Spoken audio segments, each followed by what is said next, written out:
Welcome to ITR. Meron kami dito makina ang issue. Nag-mix ang langis tsaka tubig. Nag-Sharon Cuneta.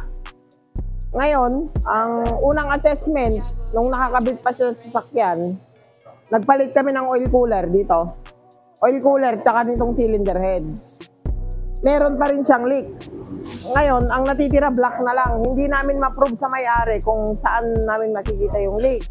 Baka magkamali tayo. Gumawa kami ng paraan ngayon. Nakaisip kami ng magandang idea. Binuo natin yung cooling system. Tignan mo. Ayan, buo yung cooling system. O, lahat ng lalabasan, nakalock. Nilagyan namin ng lock. O, so lahat nabuo. Pati sa kabila, tignan mo. Nilock namin lahat.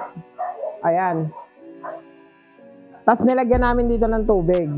Pagkalagay namin ng tubig, ipi-pressure test namin siya. Dadagdagan namin ng pressure. Makikita na namin kung saan magli-leak. O, lagyan mo buyong. Ngayon, tignan nyo kung saan yung leak. Ayun. Yan. May leak. So, makikita nyo na dyan.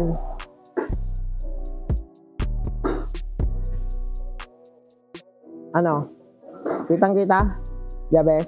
Oh, basag ang black, Lodi. Basag ang black. So, uwian na, Lodi. Basag ang black. So, sa mga gustong magpa-leak test, pagka may ano kayo, issue kayo na Sharon Cuneta, mahirap kasi mag-suggest na sir, black yung tama. Hindi namin ma-prove kung saan banda sa black. That's why nag-conduct kami ng leak test. Dito sa head, na-prove na namin kasi naglagay kami ng ibang head, walang naging problema. Ay, same yung naging problema, nagkaroon pa rin ng leak sa oil cooler. Wala nang ibang tagpuan yung langis kundi dito sa block. Then yan, na found out na dito nang galing. Ang nag-cause yan, overheat. Tsaka,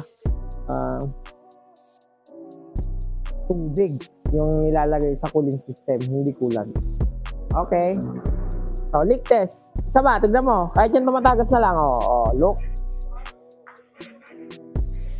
Magic. Okay na.